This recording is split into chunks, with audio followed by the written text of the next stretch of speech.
ஆண்டவராக இயேசு கிறிஸ்துவின் நாமத்தினாலே மீண்டும் ஸ்பிரிச்சுவல் சயின்ஸ் ஆன்மீக அறிவியல் நிகழ்ச்சிக்கு உங்களை வரவேற்கிறோம். இப்போ தான் அந்த நிகழ்ச்சி ஆரம்பித்த மாதிரி இருந்தது. ஏறக்குறைய 25வது எபிசோடு கூட நம்ம வந்திருக்கிறோம். இதுக்கு முன்னாடியே சயின்ஸ் அண்ட் சயின்ஸ் பண்ணும்போதும் அப்படி தான். இப்போ 2வது சீரீஸாக இதை கர்த்தர் கிருபை தந்தார்.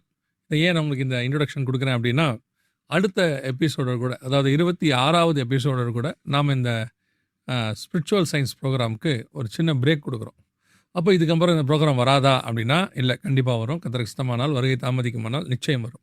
ஆனால் இந்த ப்ரோக்ராம் இல்லை, இதில் இது வரைக்கும் நீங்கள் என்னென்னலாம் டவுட்ஸ் இருக்குதோ, போன செக்ஷனில் கூட சொல்லியிருந்தோம், டவுட்ஸ் இருந்தால் கேளுங்க, கொஸ்டின்ஸ் அனுப்புங்க அப்படின்னு சொல்லியிருந்தோம். நிறைய பேர் கொஸ்டின்ஸ் அனுப்பியிருக்கிறீங்க, நிறைய கொஸ்டின்ஸ் வந்திருக்குது. இப்போது அந்த அடுத்த எபிசோடு கூட நம்ம இதை முடிச்சுட்டு என்ன செய்ய போகிறோம், Q&A ஆரம்பிக்கப்படும், கொஸ்டின் ஆன்சர் செக்ஷன் ஆரம்பிக்க போகிறோம். அதுலேயும் குறிப்பாக இந்த காலகட்டத்தில் இந்த 25 எபிசோடு 26 எபிசோடில் நீங்கள் கேட்டதுக்கான பதில்களை எங்களுக்கு தெரிஞ்சதும் ஆவியான ஒரு துணையோடு கூட உங்களுக்கு சொல்ல போகிறோம். வழக்கம் போல் நம்ம கூட இன்றைக்கி பிரதர் ரூபன் வந்திருக்கிறாங்க. அவங்ககிட்ட நம்ம இந்த கடைசி 2 எபிசோடில் உள்ள காரியங்களை பற்றி நாம் பேச போகிறோம். வாங்க நாம் நிகழ்ச்சிக்குள்ளே போகலாம். ப்ரைஸ்லார்ட் பிரதர். ப்ரைஸ்லார்ட். ரொம்ப சந்தோஷம். அதே நேரத்தில் அப்படி கண்ணை மூடி கண்ணை திறக்கிற மாதிரி அப்படிம்பாங்க. நம்ம இந்த செகண்ட் சீரீஸை பற்றி ஆரம்பிக்கலான்னு பேச ஆண்டவர் நமக்கு லீட் பண்ணதுலேருந்து 25 எபிசோடுக்குள்ளே வந்துட்டோம். ஆல்மோஸ்ட் 6 மாதத்துக்கிட்ட வந்துட்டோம். நம்ம உண்மையில் பெரிய கதையுடைய கிருபை தான். இந்த ஜேர்னியில் நிறைய விஷயங்கள், பிரயோஜனமான காரியங்களை நாங்கள் பார்க்குறோம். ஸோ இன்றைக்கி நம்ம இந்த தியாலஜி செக்ஷன் இறையியல்ல வேறு என்ன இன்றைக்கி நம்ம பார்க்குறோம். Once again all glory to Jesus. ஏன்னா நீங்கள் சொன்ன மாதிரி இப்போ ஆரம்பித்த மாதிரி இருக்குது. சயின்ஸ் அண்ட் சயின்ஸ் வந்து 1 year போச்சு. ஆனால் இது இப்போ ஆரம்பித்த 6 மாதம் அதுங்கிறது அன்பிலீவபிளாக இருக்குது. இப்போ தான் ஆரம்பித்த மாதிரி இருக்குது, அதுக்குள்ளே இவ்வளோ டைம் ஓடி இருக்குங்கிறது பிரமிக்கத்தக்க விஷயம். அது கரெக்டாக ஆண்டவருடைய ஆவியானவர் கைட் பண்ணி அதை லீட் பண்ணதை நம்மளால் நல்லாவே உணர முடிஞ்சுச்சு.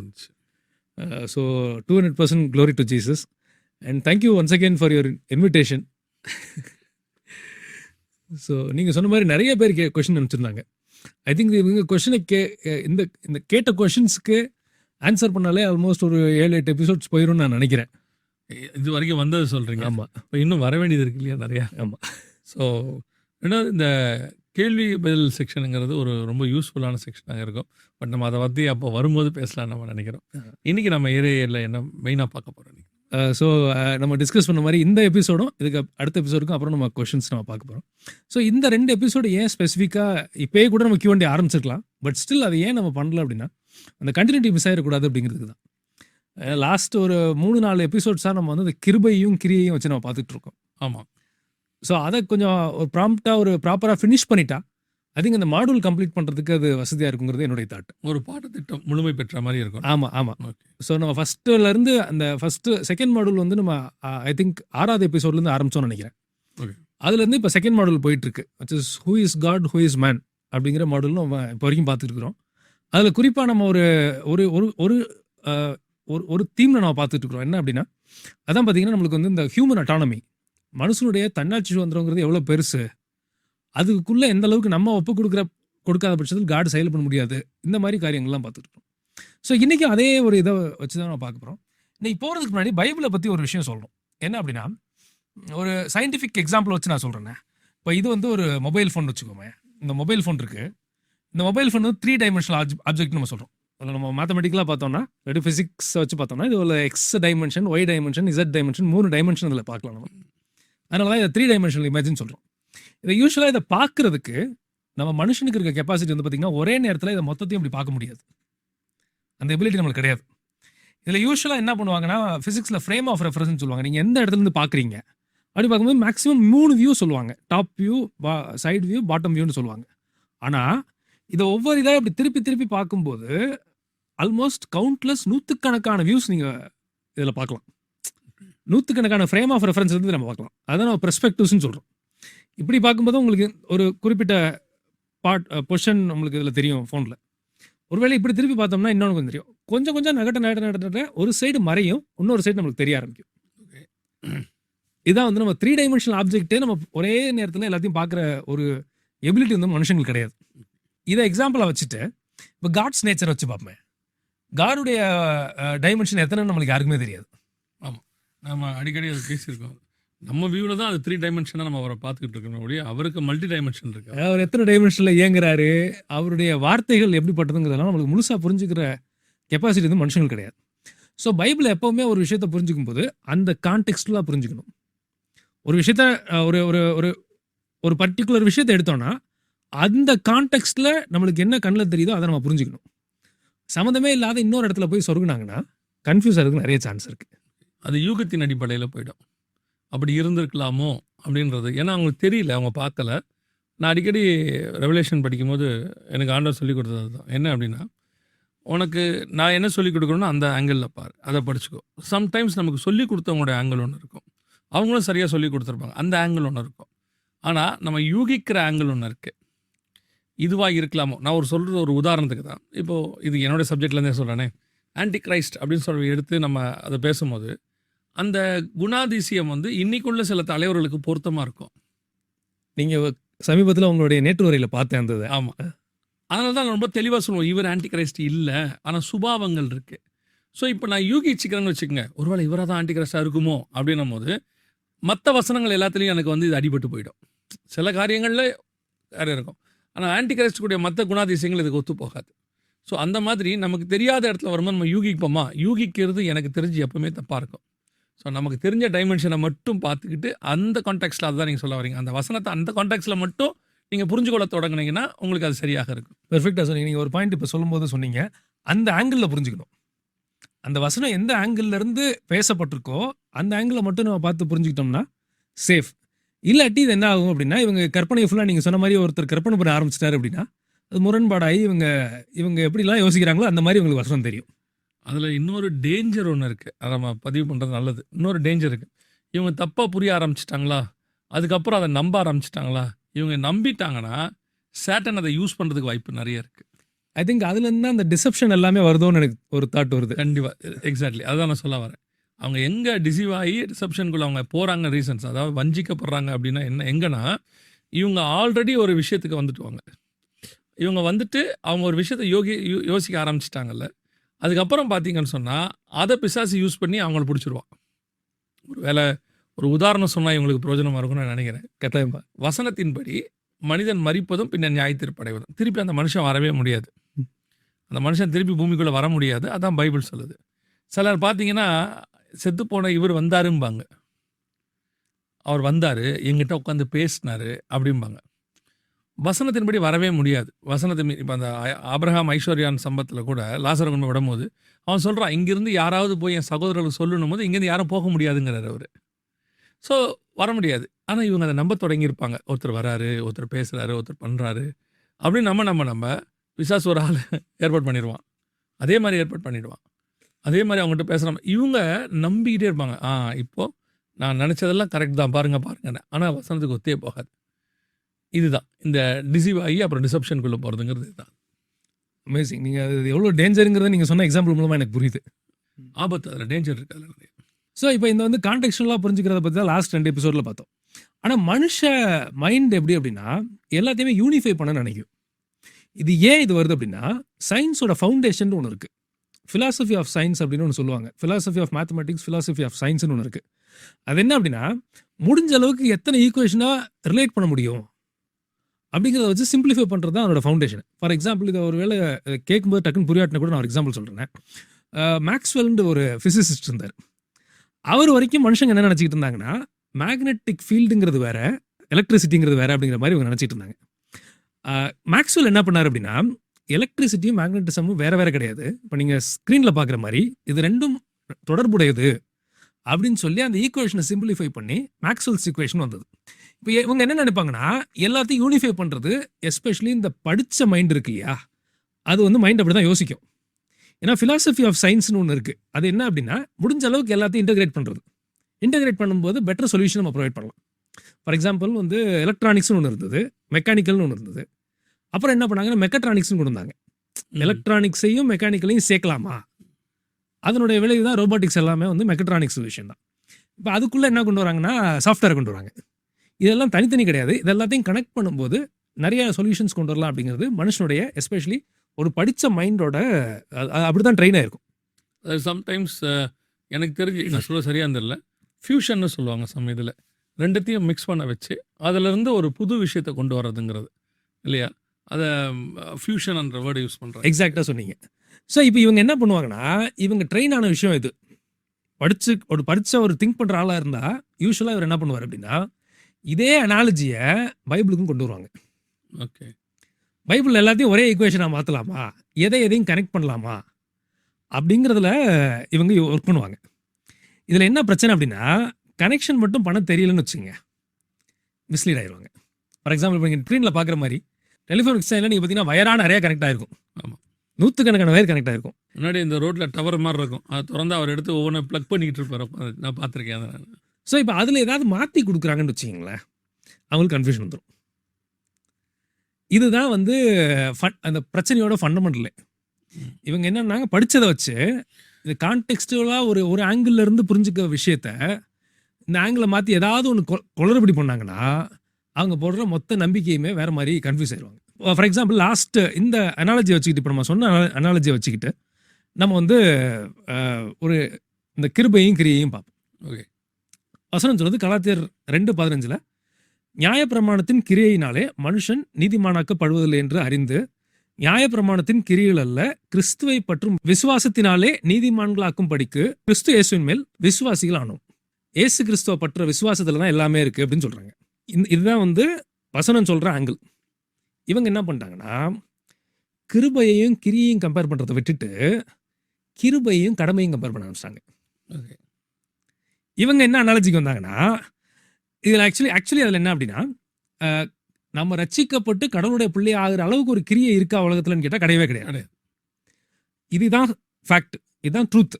அதை இவங்க எப்படி கனெக்ஷனை மாற்றிட்டாங்க அப்படின்னா, ரட்சிக்கப்பட்டவனுக்கு கடமையே இல்லைன்ட்டாங்க. ஸோ அவங்க கிரியை என்றது வேலையாகவும் டியூட்டி அந்த வேலையும் இந்த வேலையும் ஒன்றாக்கிட்டாங்க. இதை ரெண்டே ஒன்றாக்கிட்டாங்க. ஓகே. இதில் முளைச்சது தான் அத்தனை கன்ஃபியூஷனும். வசனம் என்ன சொல்லுது, என்னை ஆண்டவருடைய பிள்ளையா மாற்றி அவருடைய சிங்காசனத்துக்கு முன்னாடி அவரோட டெஸ்ட்டை பாஸ் பண்ணி கொண்டு வர அளவுக்கு ஒரு கிரியையே கிடையாதுன்னு சொல்லுது. இன்னும் கொஞ்சம் ஈஸியாக புரிகிற மாதிரி உங்களுக்கு சொல்லணும்னா, எந்த வேலையும் செஞ்சு நீ பரலோகத்துக்கு போக முடியாது, அதனால வேலையே செய்யாதுன்ற இடத்துக்கு இவங்க வந்துட்டாங்க. இவங்க என்ன வேண்டிய வேலையை கூட செய்யாதுன்ற இடத்துக்கு இவங்க என்ன பண்ணிட்டாங்கன்னா, ரட்சிக்கப்பட்ட ஆளுக்கு கடமைங்கிறதே கிடையாதுன்ட்டாங்க. அதுதான் நான் சொல்றேன். திரும்ப ஒரு எக்ஸாம்பிள் சொல்றேன். நம்ம வந்து ஒரு விஷயத்தை இப்படி பார்த்து புரிஞ்சுக்கிறோம், இங்கேருந்து பார்த்தா ஒரு விஷயம் தெரியுதுன்னா, சம்மந்தம் இல்லாமல் எங்கிட்டாவது போய் கனெக்ஷன் பண்ணாங்க, ஆங்கிளை தப்பாக ஏதாவது ஒன்று மாற்றி குழப்பி பண்ணோம்னா அது மீனிங் புரியாமல் போயிடும். இவங்க புரிஞ்சுக்கிட்டு இப்போ ஒன்று சொன்னாங்க இல்லையா, கிரியையையும் கடமையையும் இல்லையா, ஒர்க்கையும் டியூட்டியையும் அவங்க என்ன செஞ்சுட்டாங்க, சாக்ரிஃபைஸ் இந்த மாதிரி வந்து நம்ம ஒன்று செலுத்த முடியாது பரலோகத்துக்கு போகிறதுக்கு. உன்னால் எந்த சாக்ரிஃபைஸும் பண்ண முடியாது, நீ பலியாக முடியாது, நீ சிலுவை சுகமாக்க முடியாது, நீ என்ன பண்ணாலும் பரலோகத்துக்கு போக முடியாது. இதாங்க இல்லையா? அதை இவங்க இப்போ எப்படி ஆக்கிட்டாங்கன்னா, நீ கிருபை இருக்கிறதுனால நீ எதையுமே செய்ய வேண்டியதில்லை, உன் டியூட்டியை கூட செய்ய தேவையில்லை. டியூட்டியே இல்லைன்ட்டாங்க. டியூட்டி இல்லைன்ட்டாங்க. ஓகே, டியூட்டியே இல்லைன்ட்டாங்க. ஆனால் ஆண்டவர் தெளிவாக சொல்கிறாரு, லூக்கா 17:10 நம்ம வாசிக்கிறோம், அப்படியே நீங்களும் உங்களுக்கு கட்டளையிட்ட யாவற்றையும் செய்த பின்பு நாங்கள் அப்ரோஜனமான ஊழியக்காரர், செய்ய வேண்டிய கடமையை மாத்திரம் செய்தோம் என்று சொல்லுங்கள் என்றார். செய்ய வேண்டிய வேலை அப்போ ஒன்று இருக்குது, அந்த இடத்துல கடமைன்னு ஒன்று இருக்குது. அதை செஞ்சு முடிச்சது செய்ய முடிச்சு சொல்கிறாருன்னா அப்போ கண்டிப்பாக செய்யணும்னு அர்த்தம். அதுக்கு அதை செய்யாமல் இருந்தால் குற்றம், அது குற்றம், அது ஏன்னா அது கடமை. இவங்க என்ன பண்ணிட்டாங்க, கிரியையும் கிருபையும் கம்பேர் பண்ண வேண்டிய ஆட்கள் கிருபை இருக்கிறதுனால கடமையே இல்லைன்ட்டாங்க. ஓகே, இது இப்படி கூட சொல்லலாமா, கிரியைக்கும் கடமைக்கும் உங்களுக்கு வித்தியாசம் தெரியல. எக்ஸாக்டாக சொன்னீங்க. ஓகே, கிரியைங்கிறது அந்த கிரியையினால ரட்சிப்பை விளைவிக்கிற ஒரு கிரியை இருக்கான்னு கேட்டால் கிடையவே கிடையாது. ஆனால் கடமைங்கிறது நம்மளுக்கு கொடுக்கப்பட்ட கடமைன்னு ஒன்று இருக்குது. அதான் ஆண்டவர் ஒரு பேரபிளில் வேற சொல்கிறாரு, ஒருத்தனுக்கு வந்து 5 தாளந்து கொடுக்குறாரு, இன்னொருத்தனுக்கு 2 கொடுக்குறாரு, இன்னொருத்தனுக்கு 1 கொடுக்குறாரு. அந்த ஃபஸ்ட்டு 2 பேரும் வந்து 100% ரிட்டர்ன் கொடுத்துட்றாங்க. ஒருத்தர் ஒன்றுமே செய்யாமல் இருந்துக்கிட்டு நான் நல்லா சேஃபாக வச்சுருக்கேன் அப்படின்னு சொல்கிறாரு. அது வந்து குற்றங்கிறார் ஆண்டவர். கிரியை செய்யலை அவர், அந்த இடத்துல அவர் கடமை செய்யலை, அவர் செய்ய வேண்டிய கடமையை செய்யலை. ஸோ இதில் வந்த பிரச்சனை தான் இதில் எல்லா பஞ்சாயத்தும் இதில். ஓகே, அதனால தான் நம்ம சொல்கிறோம், கிரேஸ் வந்து டியூட்டியை ரீப்ளேஸே பண்ணல. நம்மளுக்கு கொடுக்கப்பட்ட டியூட்டியை நம்ம தான் செய்யணும்னு நினைக்கிறாரு. கிருபை வந்து கடமை இதெல்லாத்தையும் அழிச்சிட்டு லாலெஸ்னஸ்க்குள்ள ஒரு மனுஷனை கொண்டு போயிருச்சான்னு கேட்டால் டெஃபினட்டாக கிடையாது. இதை இவங்க புரிஞ்சுக்கிட்டாங்கன்னா கரெக்டாக இருப்பாங்க. ஒருவேளை ஏதாவது மாற்றி பண்ணாங்க அப்படின்னாங்கன்னா இவங்க கன்ஃபியூஷன் ஆயிடுவாங்க. அப்போது இந்த புரிதல் வர்றதுக்கு நான் என்ன யோசிக்கிறேன்னா, இப்படி ஒரு தியாலஜிக்கல் ஒரு ஸ்டடி ஒன்று அவங்களுக்கு தேவைப்படுது. டெஃபினட்டா. ஏன் அப்படின்னா, சில நூற்றாண்டுகளாகவோ அல்லது சில தசாப்தங்களாகவோ இவங்க என்ன ஆயிட்டாங்க அப்படின்னு கேட்டிங்கன்னா, இந்த கிரியையையும், டியூட்டியையும் புரியாம கன்ஃப்யூஸ் ஆகி, அத ஒரு டாக்ட்ரினா எடுத்து, அதில டிசீவ் ஆனவங்க அல்லது ஏமாற்றப்பட்டவங்க அதிகமா இருக்கிறாங்க. வஞ்சிக்கப்பட்டவங்க நெறைய பேர் இருக்கிறாங்க. அப்ப திருச்சபைகளுடையதான மிக முக்கியமான கடமைகளில் ஒன்று, வேத பாடம் எடுக்கணுங்கிறது கண்டிப்பாக teaching must there. Not only preaching, டீச்சிங்கும் அவசியமாக இருக்கு. அப்ப திருச்சபையானது இந்த போதிக்கும் பொழுது, இந்த போதனைகளில் இது ஒரு பாடமாக இம்பார்ட்டன்ட்டாக கருதப்பட வேண்டும். சொல்லப்படணும். ஏன்னு சொன்னா, இது ஒரு சரிங்கிற இடத்துக்கு ஒரு தப்பு மாறிட்டு இருக்கு. இவங்க இதுதான் சரின்ற இடத்துக்கு தப்பு மாறிடுச்சு. இப்போ உதாரணமா கிதியோன் ஒரு ஏபோத் செய்தாரு. ரொம்ப காலமா அவர் செய்தது விக்கிரகமாகி, அது சரின்ற அளவுக்கு ஜனங்க இருந்தாங்க. அது தப்புன்னே அவங்களுக்கு தெரிய வரல. அப்போ அது வர்ற வரைக்கும் அது தப்புன்னு தெரிய வர வரைக்கும் அது நடக்கும். அதே மாதிரி கிரியைக்கும் டியூட்டிக்கும் உள்ள டிஃபரன்ஸ் என்னங்கிறத சபை எடுத்து, அதாவது சபை நான் சொல்றது டீச்சிங், இந்த மாதிரி ஒரு டீச்சிங் கொடுக்க வேண்டியது ஒவ்வொரு சபையினுடைய கடமையாக நான் பார்க்குறேன். ட்ரூ. ஏன்னா நம்ம நினைக்கிறோம், நிறைய பேருக்கு என்ன இன்னைக்கு தாட் அப்படின்னா, தியாலஜினா அதுக்கு ஒரு முக்கியத்துவமே இப்போ இல்லை.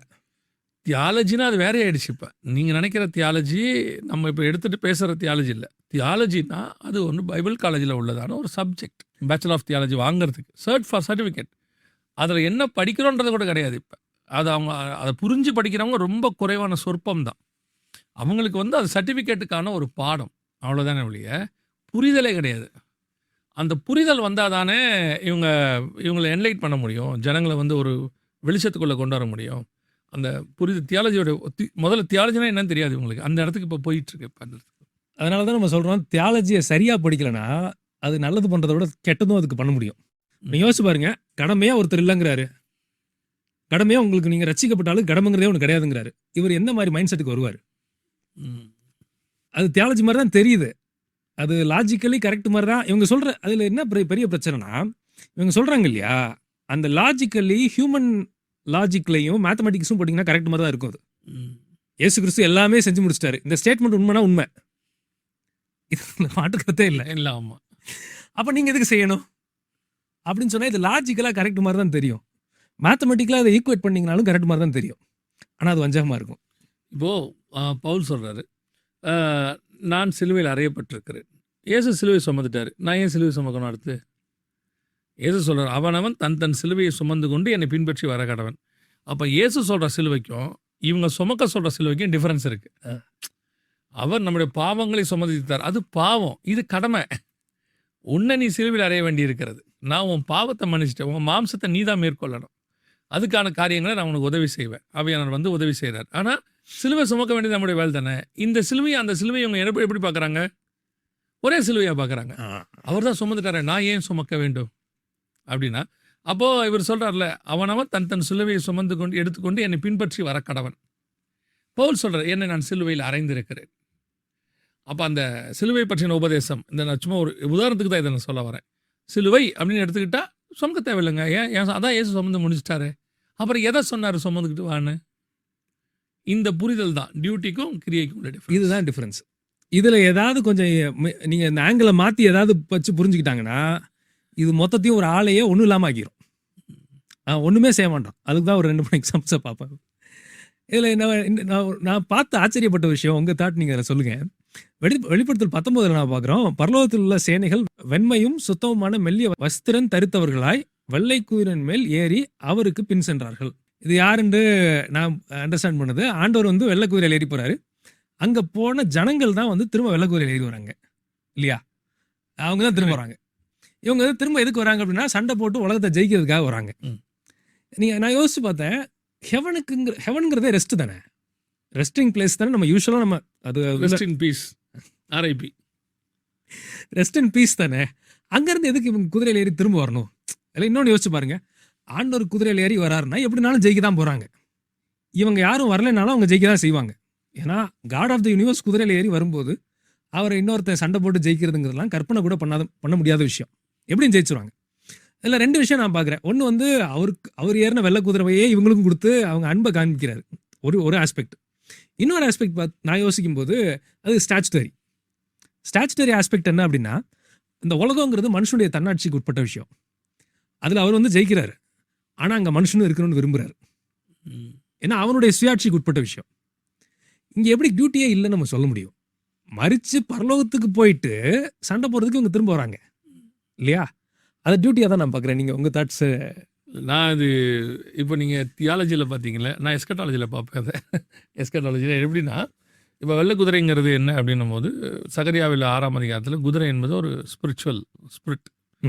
அந்த 4 ஆவிகளை குறிக்கும். ஸோ இவர் வந்து ஸ்பிரிட் எந்த ஒயிட் வெள்ளை குதிரை அப்படின்றது சமாதானம் உள்ளுக்குள்ளே வந்து ஒரு 1000 வருஷம் சமாதானமான ஆட்சி பண்ண வரப்போகிறார். இதை தான் ஆன்டி கிரைஸ்ட் 6ஆம் அதிகாரம் 2ஆம் வசனத்தில் போலியான சமாதானத்தை வெள்ளை குதிரையில் ஏறி இருக்க கண்டேன். அவன் ஒரு போலியான சமாதானத்தை உலகத்தில் கொண்டு வருவான், அது போயிடும். இப்போ இவர் வந்து ரியல் சமாதானத்தை கொண்டு வர்றாரு. இவர் கூட வர்றவங்களும் அதே ஆட்சியை பண்ண வராங்க. ஏன்னா அவரோடு கூட பாடு சகித்தோமானால் அவரோடு கூட ஆளுகையும் செய்வோம். இவங்களும் அவரோட ஸ்பிரிட்டில் தான் வராங்க. ஏன்னா 1 யோவான் 3 சொல்கிறாரு, நாம் இப்பொழுது எவ்விதமாக இருப்போம் என்று தெரியாது, ஆனால் அவர் வெளிப்படும் போது அவர் இருக்கிற வண்ணமாய் நாம் அறிவை தரிசிப்பதினால். ஸோ வரும்போது வரப்போகிறாங்க. ஸோ ஒரு ஸ்பிரிட் வேர்ல்டு வந்து பூமியை ஆளுகை செய்ய போகுது. ஒரு ஸ்பிரிட் வேர்ல்டு பூமியை ஆளுகை செய்ய போகுது. இது வரைக்கும் சொல்ல சமாதானத்தின் உலகம் வந்து ஆளுகை செய்ய போகுது. இவங்கெல்லாம் என் கூட பாடு சகிச்சவங்க. ஸோ இவங்களுக்கு அந்த ஆளுகையில் பங்குண்டு. என வசனத்தின்படி உயிர்த்து அவரோடு கூட அரசாண்டார்கள். வெளிப்படுத்தல் 20:4 அந்த கான்செப்டை குறிக்கிறதுக்கு தான் அங்கே சொல்லப்படுது. நீங்கள் சொல்கிற கான்செப்ட் படி கூட வந்து அவங்க அந்த கிரியை செய்ய போகிறாங்க, அதில் கடமையை செய்ய போகிறாங்க. ஆமாம். ஸோ கடமைங்கிறது இன்னெவிட்டபிள்.